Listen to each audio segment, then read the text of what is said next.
वायुमंडल में 12 से 35 किलोमीटर की ऊंचाई पर जाने पर ओजोन की मात्रा अधिक होती है। ये हमारी पृथ्वी और पृथ्वी से जब ऊपर की तरफ जाते हैं वायुमंडल में तो हमें 12 से लेकर 35 किलोमीटर की ऊंचाई पर एक परत मिलती है जिसे हम बोलते हैं ओजोन लेयर। ओजोन का निर्माण ऑक्सीजन का टूटना प्राकृतिक क्रिया है जो चलती रहती है।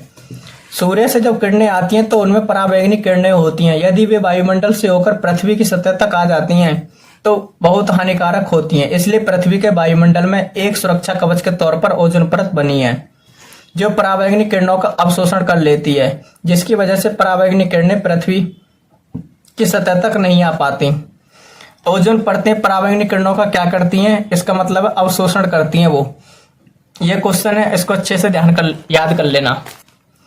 यह ओजोन मंडल अवशोषण इसलिए करता है क्योंकि यह एक चाय की छलनी की तरह काम करती है। इसे पृथ्वी का सुरक्षा कवच भी कहा जाता है। ये एक इंपॉर्टेंट फैक्ट है, इसे याद कर लेना अच्छे से क्योंकि एग्जाम्स में बार बार आता रहता है कि पृथ्वी का सुरक्षा कवच किसे कहा जाता है। तो इसका आंसर आएगा ओजोन परत को। अब ओजोन मंडल की परत कम होती जा रही है और छिद्र बड़े होते जा रहे हैं और इन छिद्रों से होकर पराबैंगनी किरणें अल्ट्रारेज पृथ्वी की सतह तक पहुंच जाती हैं, जिसकी वजह से मानव शरीर को नुकसान होता है। मतलब पराबैंगनी किरणें मानव शरीर के लिए हानिकारक होती हैं क्योंकि ये पराबैंगनी किरणें मानव शरीर में तरह तरह की बीमारियां पैदा करती हैं।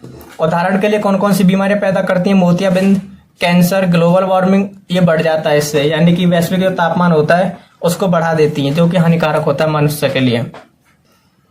ये पृथ्वी का स्थलीय भाग है जहां पर आपका घर मिलेगा, स्कूल और अन्य प्रकार की सभी चीजें जो होती हैं स्थल पर होती है। फिर उसके बाद जैसे जैसे हम वायुमंडल में ऊपर की तरफ जाते हैं पृथ्वी की सतह से तो हमें कई परतें देखने को मिलती हैं। अब यहाँ पर एक क्वेश्चन है, पृथ्वी की किस ऊंचाई पर कौन सी गैस पाई जाती है और उसकी क्या विशेषता है? तो मैंने पिछली क्लास में आपको बताया था कि पृथ्वी की सतह से 10 किलोमीटर की ऊंचाई पर जाने के बाद वायु की मात्रा बहुत कम हो जाती है, जिसकी वजह से हमें वहां पर ऑक्सीजन देखने को नहीं मिलता है। तो अब बात करते हैं, जैसे जैसे पृथ्वी की सतह से ऊपर की तरफ जाएंगे तो वायुमंडल विरल होता जाएगा। विरल का मतलब उसके अणु दूर दूर होते चले जाते हैं। ऊपर की तरफ जाने पर हल्की गैसें मिलती हैं क्योंकि बाहरी गैसें सतह पर होती हैं। सतह से ऊंचाई पर जाने पर वायुमंडल विरल होता है और सतह से ऊंचाई पर हल्की गैसें पाई जाती हैं, बाहरी गैसें सतह पर ही रह जाती हैं। ये फैक्ट के तौर पर आपके लिए इंपॉर्टेंट हो जाता है। अब ये पृथ्वी, हमारे पृथ्वी की सतह से लगा हुई जो सबसे पहली परत होती है उसे हम बोलते हैं क्षोभ मंडल। पृथ्वी की सतह से लगी हुई सबसे पहली परत क्षोभ मंडल कहलाती है। क्षोभ मंडल पृथ्वी की किस ऊंचाई तक पाया जाता है? तो इसकी दो मुख्य विशेषताएं पाई जाती हैं, फिर दो ऊंचाई मानी जाती हैं। क्यों? क्योंकि विषुवत रेखा वाले क्षेत्रों में यह ऊंचाई 18 किलोमीटर तक मिलती है, जबकि ध्रुवीय क्षेत्रों में यह ऊंचाई 8 से 12 किलोमीटर तक देखने को मिलती है। विषुवत रेखा पर टेम्परेचर अधिक होता है और यहाँ की वायु ज्यादा गर्म हो जाती है, इसलिए वह अधिक ऊंचाई पर जाती है। ये हमारी पृथ्वी है, ये सूर्य है। यहाँ पर विषुवत रेखा क्षेत्र ये वाला, तो यहाँ पर सूर्य की किरणें आती हैं बिल्कुल सीधी। जैसे जैसे हम ध्रुव की तरफ जाते हैं तो हम देखते हैं कि पृथ्वी जो सूर्य की किरणें हैं वो तिरछी पड़नी शुरू हो जाती हैं, जिसके द्वारा टेम्परेचर यहाँ पर अधिक मिलेगा और यहाँ पर टेम्परेचर की मात्रा कम होती चली जाती है। बात कर रहे थे हम अपने क्षोभ मंडल के विषय में। क्षोभ मंडल की ऊंचाई विषुवत रेखा पर 18 किलोमीटर की ऊंचाई पर देखने को मिलती है, जबकि ध्रुवीय क्षेत्रों में 8 से 12 किलोमीटर तक हमें देखने को मिलती है। इसका रीजन यही था, सूर्य के प्रकाश की किरणों का आना। एक जगह पर सीधी पड़ती हैं और एक जगह पर तिरछी पड़ती हैं। विषुवत रेखा पर हम देखते हैं टेम्परेचर भी अधिक रहता है, जबकि यहाँ पर टेम्परेचर कम रहता है। यहाँ पर वायु अधिक गर्म रहती है, यहाँ पर वायु कम गर्म हो पाती है। वायु जब अधिक गर्म रहेगी तो अधिक ऊंचाई तक जाएगी और अधिक गर्म नहीं होगी तो ऊंचाई कम तक जाएगी। अधिक तापमान के कारण अधिक वाष्पीकरण होता है, वाष्प अधिक ऊपर जाता है, हीट अधिक देखने को मिलती है और मौसमी क्रियाएं भी उतनी ऊंचाई तक होंगी। 90 डिग्री अक्षांश पर ध्रुवीय क्षेत्र आ जाता है, टेम्परेचर की मात्रा बहुत कम हो जाती है और वाष्पीकरण भी कम हो जाता है। ऊंचाई कम पर जाकर जल्दी ठंडा हो जाता है। क्षोभ मंडल मौसमी बदलाव का मंडल है। ये इंपॉर्टेंट फैक्ट है, क्वेश्चन आता रहता है कि वायुमंडल की वह कौन सी परत है जिसमें मौसमी बदलाव सबसे ज्यादा देखने को मिलते हैं, फिर जिसे मौसमी बदलाव का मंडल कहा जाता है? तो इसका आंसर है क्षोभ मंडल। इसकी अगली विशेषता की बात करते हैं तो यह वह परत है जहां पर मौसम बदलता है। तापमान कभी ज्यादा होगा कभी कम होगा, वर्षा होगी, बादल देखने को मिलेंगे, आंधी तूफान, इन सबका संबंध जो हमारा होता है क्षोभ मंडल से ही होता है। मौसम में बदलाव का मुख्य कारण क्या होता है? वो होता है टेम्परेचर। 0 डिग्री अक्षांश पर टेम्परेचर ज्यादा, ध्रुवीय क्षेत्र में मौसम में बदलाव कम। क्यों? क्योंकि वहां पर टेम्परेचर कम देखने को मिलता है। जहां पर टेम्परेचर अधिक होगा वहां पर मौसमी बदलाव ज्यादा देखने को मिलेंगे। 18 किलोमीटर की ऊंचाई पर तापमान में कमी हो जाती है और गैसों की मात्रा भी कम हो जाती है। एक क्योंकि 165 मीटर की ऊंचाई पर जाने पर टेम्परेचर 1 डिग्री सेल्सियस कम हो जाता है। प्रत्येक किलोमीटर की ऊंचाई पर जाने पर टेम्परेचर 6.5 डिग्री सेल्सियस कम हो जाता है। ये इंपॉर्टेंट फैक्ट है। क्षोभमंडल पृथ्वी की सतह से वायु अधिक गर्म हो जाती है। सभी ऊंचाई पर एक जैसा तापमान हमें देखने को नहीं मिलता है। क्षोभमंडल में जैसे जैसे ऊपर की तरफ जाते हैं तो वायु विरल होती चली जाती है, हीट कम देखने को मिलता है और टेम्परेचर भी कम होता चला जाता है। सूर्य की ऊष्मा से पृथ्वी गर्म होती है और पृथ्वी अपनी हीट वायुमंडल में छोड़ती है। वायुमंडल में जहां पर गैसों की मात्रा अधिक होगी वहां पर हीट अधिक मिलेगा और एब्जॉर्बेशन भी ज्यादा मिलेगा। और वायुमंडल में जहां पर गैसों की मात्रा कम होगी वहां पर हीट कम देखने को मिलेगा और एब्जॉर्बेशन भी हमें कम देखने को मिलेगा। वायुमंडल में सूर्य की ऊष्मा, पृथ्वी गर्म, हीट और वायुमंडल में जब जाती है तो गैसों की मात्रा अधिक हो जाती है। वायुमंडल में प्रत्येक किलोमीटर की ऊंचाई पर जाने पर टेम्परेचर 6.5 डिग्री सेल्सियस की दर से कम होता है। सतह से लगा हुआ वायुमंडल हमारा क्षोभमंडल कहलाता है। किसी क्षेत्र पर 40 डिग्री सेल्सियस टेम्परेचर है और वहां पर यदि हम 2 किलोमीटर की ऊंचाई पर चले जाते हैं तो वहां पर टेम्परेचर कितना होगा, इससे आप अनुमान लगा सकते हैं, कैलकुलेशन कर सकते हैं। 1 किलोमीटर पर कितना कम हो रहा है, 6.5। 2 किलोमीटर पर 13 डिग्री, यानी कि इसका आंसर होगा 13 डिग्री सेल्सियस। ये रहा 13 डिग्री सेल्सियस कम हो जाएगा, 26 से 27 डिग्री सेल्सियस औसतन बचेगा।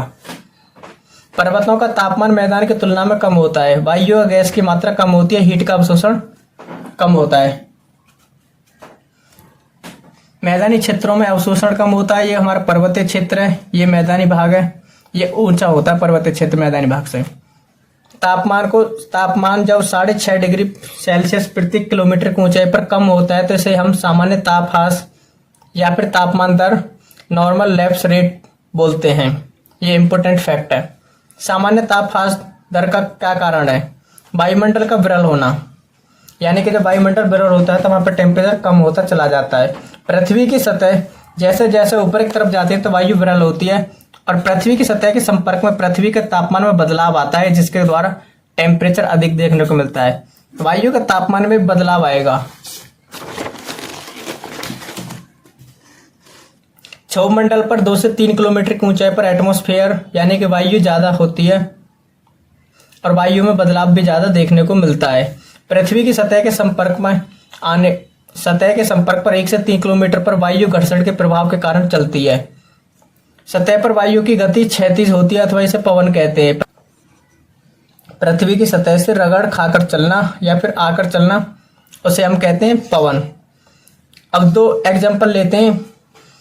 पहला है हमारा थार का मरुस्थल, 2 क्षेत्रों के नाम, जैसे कि दूसरा क्षेत्र हम लेते हैं लद्दाख। यहाँ पर वायु गर्म हो जाती है, यहाँ का क्षेत्र गर्म है तो वायु जल्दी गर्म हो जाएगी और वायुमंडल में चली जाएगी। और दूसरा क्षेत्र जो हमने लद्दाख लिया था यह एक ठंडा क्षेत्र है, वायु भी ठंडी रहती है। अतः जब पृथ्वी की सतह पर वायु क्षैतिज अवस्था में गति करती है तो उसे पवन कहा जाता है। मतलब वायु का पृथ्वी की सतह पर रगड़कर चलना पवन कहलाती है। क्षोभमंडल की सबसे बड़ी विशेषता के बारे में जान लेते हैं। यही वह भाग है जिसमें मौसमी बदलाव, वाष्पीकरण, बादल, वर्षा, आंधी, तूफान, उमस, शुष्कता आदि देखने को मिलती है। क्षोभमंडल में मिलने वाली गैसें ऑक्सीजन, नाइट्रोजन, जल, कार्बन डाइऑक्साइड। बदलाव का कारण क्या है, क्योंकि क्षोभमंडल में उपस्थित सभी गैसों का कुल 75% भाग क्षोभमंडल में ही पाया जाता है। सबसे ज्यादा मौसमी बदलाव क्षोभमंडल में ही क्यों होता है, इस क्वेश्चन का आंसर आपको बताना है। आपको सर्च करके देखना और केवल पढ़ना है इसको कमेंट बॉक्स में आपको आंसर नहीं लिखना है। क्षोभमंडल विषुवत रेखा पर 18 किलोमीटर ऊंचाई तक देखने को मिलता है। ध्रुवीय क्षेत्रों में 8 से 12 किलोमीटर तक। और इस ऋतुओं में भारत में गर्मी सबसे अधिक कब पड़ती है, जुलाई में। यहाँ पर देखने को मिलेगा 16-17 किलोमीटर की ऊंचाई पर क्षोभमंडल की परत हमें देखने को मिल जाती है। वहीं ठंड के सीजन में हम बात करें तो 12 से लेकर 13 किलोमीटर की ऊंचाई तक हमें क्षोभमंडल की परत देखने को मिलती है। क्षोभमंडल की विशेषताएं क्या है, मौसम में अधिक वर्षा होगी तो वर्षा ऋतु कहलाती है, यानी कि भारत में इसको डिफाइन किया गया है ऋतुओं के नाम से। अधिक ठंड पड़ती है तो उसे शीत ऋतु बोलते हैं, जब गर्मी अधिक पड़ेगी तो उसे ग्रीष्म ऋतु बोलते हैं। मौसम, क्षोभमंडल की विशेषता है मौसम यानी कि समय के अनुसार आया बदलाव, उसे इसमें हम देखते हैं।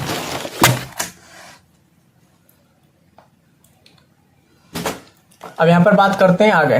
क्षोभ मंडल 18 किलोमीटर की ऊंचाई तक की परत है। पृथ्वी की सतह जब गर्म हो जाती है तो अधिक बाष्पीकरण होता है, जिसके द्वारा जलवाष्प बनता है और बादल बनते हैं और वर्षा की बूंदों में कन्वर्ट हो जाता है, जिसके द्वारा हम देखते हैं क्या बनता है, फिर संघनन की प्रक्रिया और बारिश होती है। क्षोभ मंडल में कार्बन डाइऑक्साइड गैस के द्वारा हीट अधिक बनती है और ऊपरी सीमा इसकी जो होती है वो 18 किलोमीटर और 8 से 12 किलोमीटर देखने को मिलती है। क्षोभ सीमा कोई रेखा नहीं है, बल्कि यह 1 से लेकर 1.5 किलोमीटर चौड़ी एक परत है। फिर हम क्षोभ मंडल की सीमा को क्षोभ सीमा कहते हैं। 0 डिग्री अक्षांश पर यह परत हमारी 18 किलोमीटर की ऊंचाई पर देखने को मिलती है। 90 डिग्री अक्षांश पर हमें 8 किलोमीटर की ऊंचाई पर देखने को मिलती है। सतह से 18 किलोमीटर की ऊंचाई पर क्षोभ सीमा से ऊपर मौसमी बदलाव हमें देखने को नहीं मिलते हैं। क्षोभ मंडल सीमा को हम क्या कहते हैं, क्षोभ सीमा। 0 डिग्री अक्षांश पर यह 18 किलोमीटर की ऊंचाई पर देखने को मिलती है। 90 डिग्री अक्षांश पर 8 किलोमीटर की ऊंचाई पर देखने को मिलती है। सतह से 18 किलोमीटर की ऊंचाई पर जाने पर क्षोभ सीमा से ऊपर जाने पर मौसमी क्रियाएं नहीं होती हैं। ये हमारा क्षोभ मंडल का टॉपिक क्लियर हुआ। अब इसके बाद हम जानेंगे समताप मंडल के बारे में।